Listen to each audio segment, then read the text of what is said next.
Here's a review of the 2019 RX 350L. It's a third row RX. How does it stack up? What are my thoughts of it? I'll see you on the other side and let's get into it.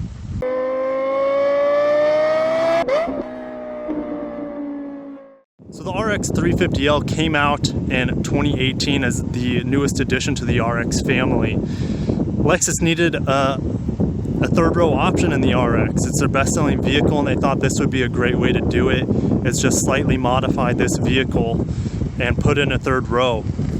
However, it's not as good as we hope it to be. It's still an excellent package. We'll get more into that later, but let's just get into the styling of this particular car. This one is a luxury package and it has the optional triple beam LED headlights. They look incredible.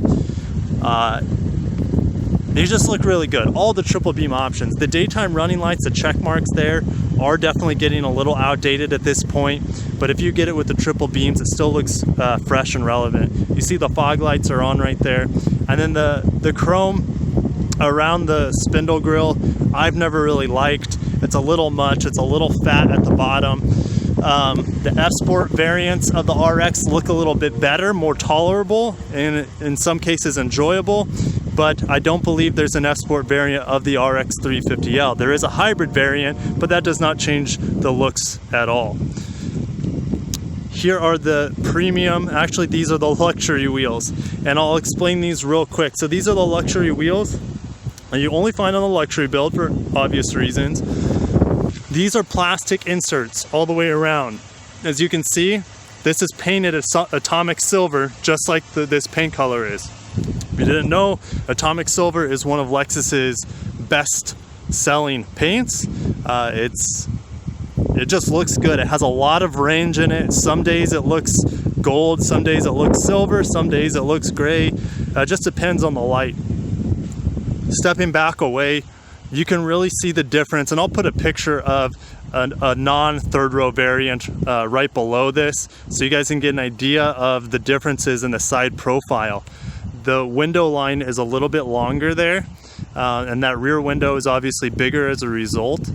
And the extension back here is a 4.4 inch lengthening of the standard RX. So it just looks like a standard RX. You need to have a really trained eye to be able to catch that it's a little bit extended in the back. It's not a whole lot. And we're gonna go to the back side here, and I'll tell you the easiest way you can tell it's an RX 350L without looking at the badging down there is this right here. This little wiper is usually tucked under the spoiler here in any other RX, but on the third row variant they put it there because they had to change the back end. So that's a dead giveaway that it's a 3-row. The taillights still look great in my opinion. And then this is the only bumper, regardless of whether you get the hybrid or not, that's the bumper on the RX 350L. And I want to share, I forgot one thing. This is assembled in Japan, okay? All RX 350s are assembled in Japan. For a lot of you, I guess, purists out there that believe the Japanese vehicles are built better, all the RX 350s are built in Japan. So you can rest assured there, but my hands are numb and you guys are probably sick of the wind noise. But gosh, how frigid does it look out here? Let's get on the inside before I freeze to death. Underneath the hood is a 3.5 liter V6 with 295 horsepower. It's not the most updated variant of this motor. You can get this one over 300 horsepower in the new modern, recently updated 2019 ES, for example, has over 300 horsepower, but this still has a good enough punch to get this big third row variant moving. Made it with an 8-speed transmission. From a stop, this car does really, really well. If you want to punch it on the highway, downshift, I'll share more of that later. It's not my favorite transmission, but overall, it's still a pretty good setup. And the engine layout here is very well done. It looks excellent from Lexus. All right, let's get into the back here real quick. My hands are so cold. I said I'd get inside, but I'm just kidding. So we have a 12 volt back here, and you have a good amount of space. I know you can't see much because the mats are flopped around, but you have a good amount of space. Even with this third row assembled in the upright position, you have a good amount of space back here. I would say about 2 feet wide. And then I'm gonna fold these down So you guys can see there is a little bit more space back here for luggage than the standard RX.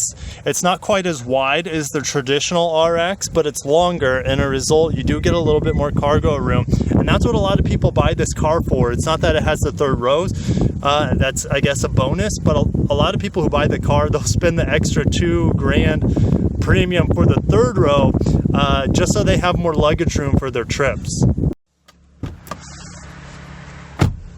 Getting on the inside of the 2019 RX 350L, that door had a very satisfying door slam, nice and solid, just like most of our RXs in the recent history. So on the door here, we have this sapele wood with aluminum trim, and this is in every single luxury build. You cannot get a luxury build in America, to my knowledge, without this particular trim. Speaking of luxury build, this is going to have extra stitching, and all the leather in here is going to be semi-aniline leather. And I apologize a little bit for the dirtiness. It's winter time. That's just what happens with our cars in winter. They're more susceptible to getting dirty. Nice leather all the way around the windows. Window controls, excellent. Here's your automatic window or automatic side mirror folding, and then I could just press that and fold them if I wanted. Let's turn this on for the heated steering wheel. This is also your panoramic camera. Let's give you a view real quick. Now when you're at a stop, it gives you this animation, but while you're moving around, it'll just instantly go down to the top down camera to get you going a little bit quicker. But it likes doing that while you're stopped for a little bit more cinematic experience. Steering wheel is excellent quality. You have this really dark wood here.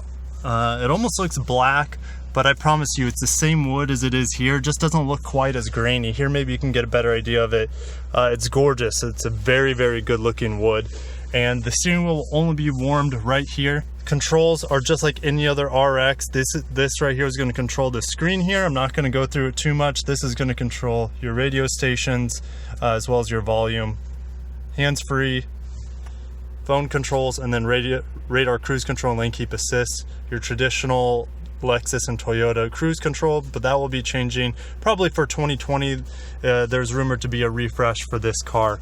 Standard gauges, it's very, very traditional. Doesn't look outdated in my opinion, but compared to the brand new ES that Lexus has, that was brand new in 2019 from the ground up, it makes this kind of look a little like it could be updated. But you know, I love traditional analog tachs. They're very responsive, and it gives you all the information you really need. Up here is going to be your secondary information with the heads-up display. It's real sharp, it looks good, and it's going to give you miles per hour, what drive you're in. Right now I'm in park. It'll tell you your direction you're going. It'll give you idea of if you're going over the speed limit, things like that. So lots of information there. It's very, very clear. In the corner you see a Mark Levinson tag for the upgraded sound system, which is going to be in all your luxury builds from Lexus. Here is the odd placement of your heated seats and ventilated seats. I don't know why it's kind of tucked away. I feel like they could have put that somewhere in here, but you get used to it. Here's a 12 volt back here, and there's again that trim, the sapele wood with the scored aluminum through it. It looks great. Drive modes are right here. It just changes how sensitive the gas pedal is in my experience. Traction control, center differential lock. If I open up this here, it's a nice little compartment. It's too small for a phone, but you could put insurance documents in there as well. In here we have your traditional USBs, not quick charging, unfortunately. And then you have the old school auxiliary jack, another 12 volt in there, pen holder. And my favorite feature of the RX, regardless of which build you get, is the adjustable cup holder. Materials up here are excellent, soft touch, very, very high durable plastic. It's good. It's not, you know, leather. It's going to be super, super durable. And the stitching, they did a pretty good job with that as well. Again, more aluminum trim that you see right around the door handle that goes down, and big, large mat pockets there on the side. Let's go over the seats real quick. This is a luxury build, so you have high quality stitching throughout the seat. It just looks excellent, and I'm a big fan of it. They're super comfortable. this car is incredibly comfortable and quiet, and just, as you'll see here on the drive in a little bit. Up above, you have sunglass holder, and then these are all going to be one-touch LED lights here. Your vanity mirror, nothing special, and then your sunroof, which I don't believe you can get the panoramic sunroof in the RX 350L. Correct me if I'm wrong, but I don't think I've ever seen the pano sunroof in this particular car. It is a luxury build as well. What does that mean? Well, you get the additional ambient lighting in the vehicle. You can see it in the back seat, and then the rear sunshades as well that will go up to cover the rear windows for your passengers or babies. And in the back seat of the RX 350L, I always love how spacious this back row is. And all the RXs, not just the 350L.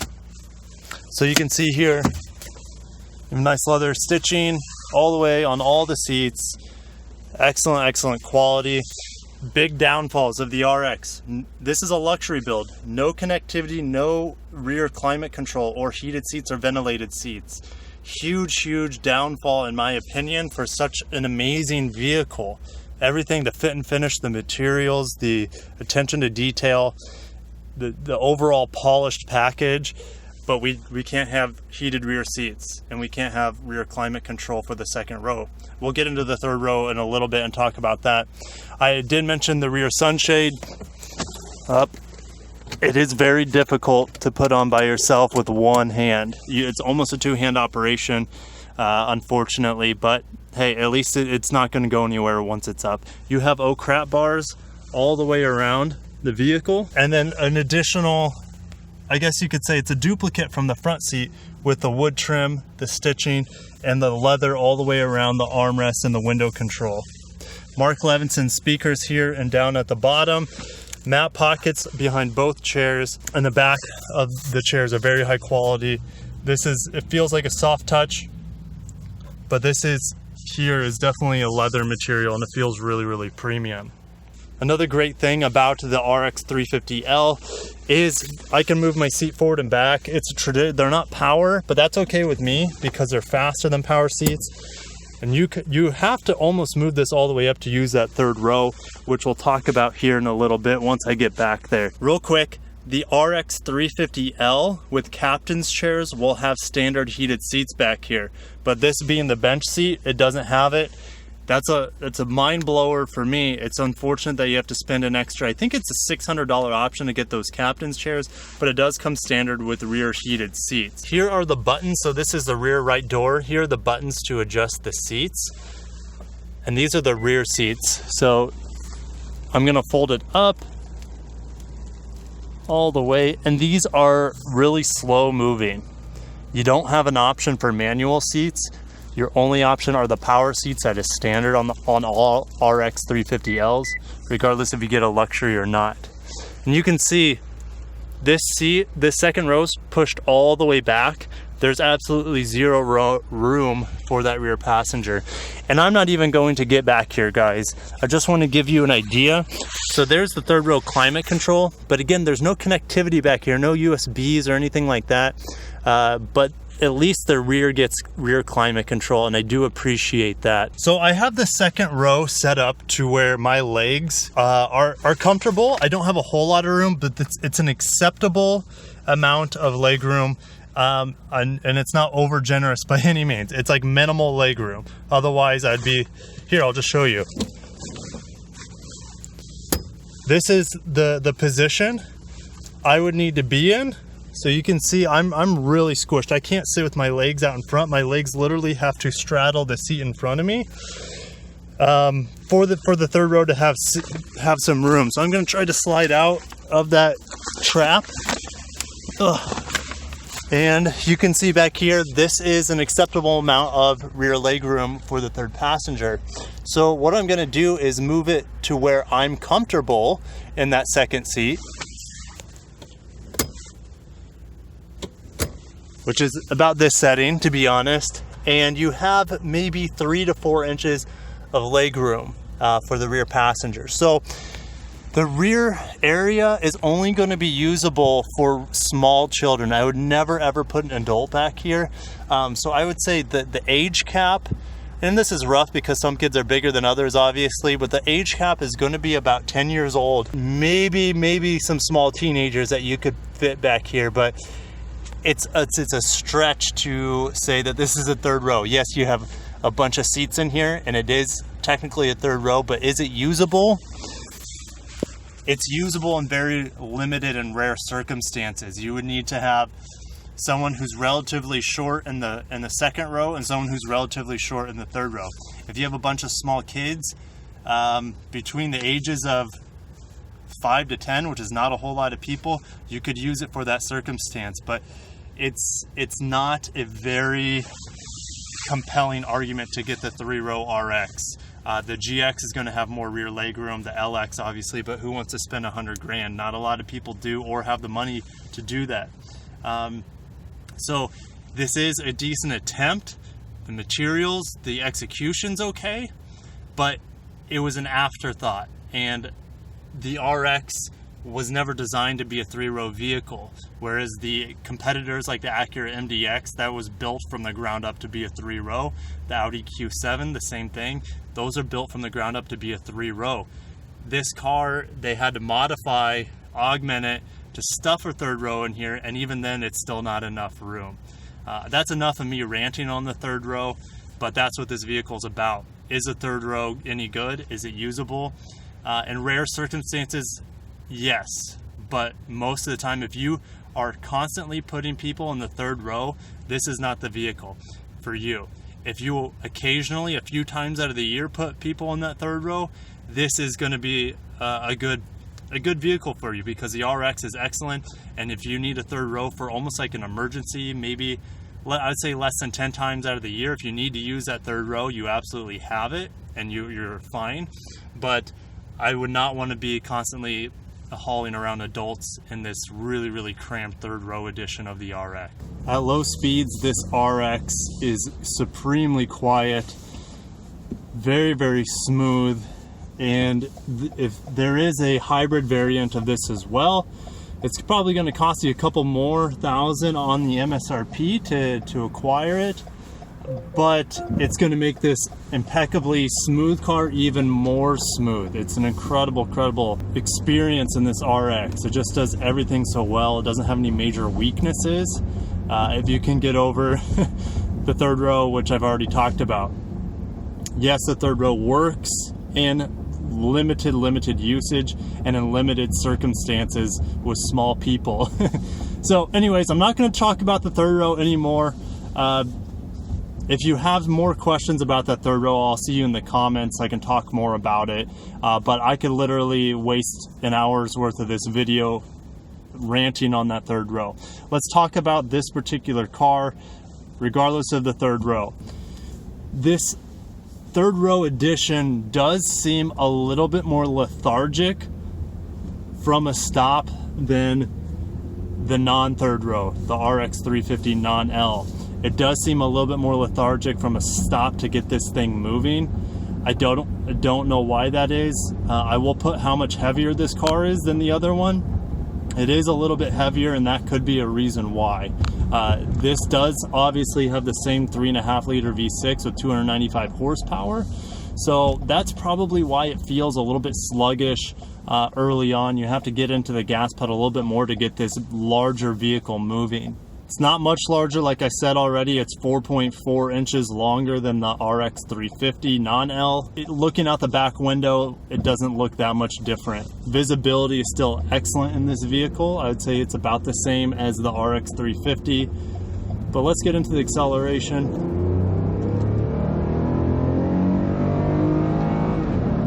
And there's 60. This it accelerates like the RX, especially getting onto the on-ramp. It's a good amount of power. It's not as much torque and power that I like that you see in the hybrid variant of this. In my opinion, that's the one to get. But I know there's a lot of people that don't want a hybrid for various reasons. And this engine will suit you guys just fine. It's enough power, even with this bigger model. It's enough power to get this car going. So a lot of people that I come across with who test drive the vehicle, they don't like the sound of the car. So right now when I'm cruising, it's really quiet, really quiet. There's not a lot of wind noise. There's virtually zero road noise, which is impressive because this is sitting on 20-inch wheels. The problem is when I get into the gas like this,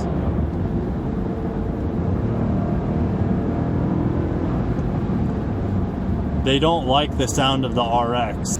But that's a subjective thing. There's probably a few people who don't care. Actually, most people are not going to care, but that is a continual complaint that I have, is when they get into the gas pedal a little bit, they hear, you know, the engine come alive, and it seems to be in the F Sport model, which I don't believe you can get the RX 350L in the F Sport. But the F Sport model is a little bit louder, a little bit more raucous than the traditional one. Let's talk about this transmission. It's not going to change with this car or any other RX.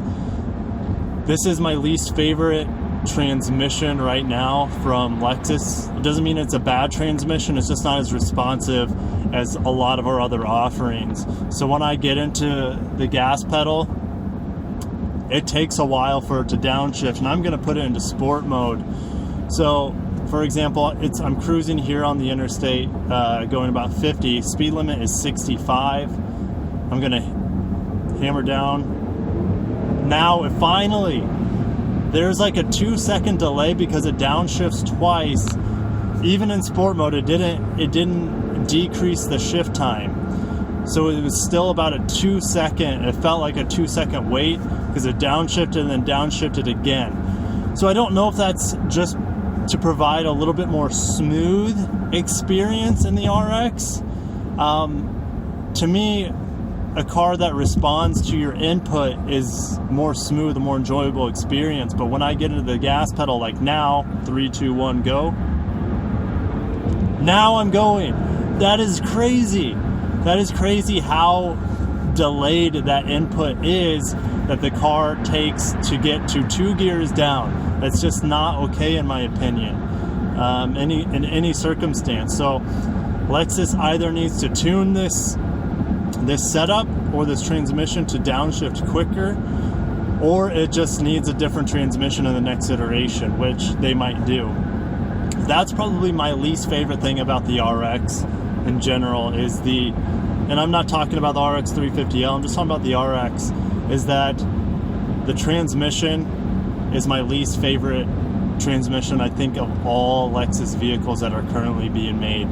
The 6-speed that you see in the NX is definitely more responsive, and the 6 speeds that you get in the IS, the GS, as well as the RC, those are really responsive and perfect, in my opinion, for the responsiveness. But I'll stop ranting. I'll stop ranting on the transmission. At least they could update this 8-speed with how it is in the ES. The brand new ES transmission is an 8-speed like this, but it is perfect. It's very buttery smooth. It's much more responsive.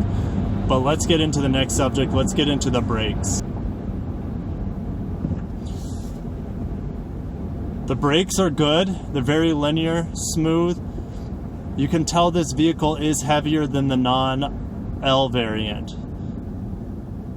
It's definitely heavier. You have to press a little bit harder to get this car to a stop in comparison to the regular 350. But other than that, other than the little bit more gas that you need to get this thing moving and a little bit more brake to get it stopping, it's just minimal. And I drive these cars nearly every day, so I can tell the difference. 99.9% of you guys out there are just you're not gonna be able to tell a difference between the two. It still accelerates really well from a stop, and it stops pretty well as well, but you just have to input a little bit more to get this thing going and stopping. Can't usher enough. What does this car do really well? It's generally pretty quiet except for hard acceleration. It's very smooth. The interior quality is incredible. I'm super comfortable, so comfortable in this RX 350L. It's definitely a car it would be excellent for everyday use, but I feel like this thing would really shine in long road trips as well, just because you're never going to get tired driving this thing. It doesn't require a lot from you. It's not very sporty. It's sporty enough. It is a luxury vehicle, so they do add some sport to it, but let's get into how this thing handles. Watch it, pigeon. There is a good amount of body roll. What do you expect? This is a pretty big vehicle. I'm gonna push it real hard on this turn right here. And it does a good job for the size of the vehicle. I'm not disappointed one bit. The handling keeps up for this type of vehicle and the size of it. The handling is good enough for 99% of you guys out there. I have no issues with the handling, and man, is it cold. I don't think I told you. What? It says it's 34 outside. I don't believe it. It probably feels like 15 because of the wind. But yes, the lake looks very frigid as usual. Overall, this 2019 RX 350L is still a great overall package. I think it looks pretty good despite them lengthening it. It handles and performs just almost as good as the regular RX, indistinguishable almost. That third row is kind of a flop. There's just not enough space for the second row and third row passengers unless they're small children. Get this vehicle if you need extra storage space in the back with that third row folded down and tucked away, or if you have a lot of kids that are really small. If you need to transport adults in this and 3 rows of adults, definitely look at other competitors. Consider this, see how you like it. But for most of you guys, it's not going to be as convenient as you want it to be. What do you guys think? I'll see you in the comments below. Hit that like button for the RX 350L, and I'll see you in the next one. Peace.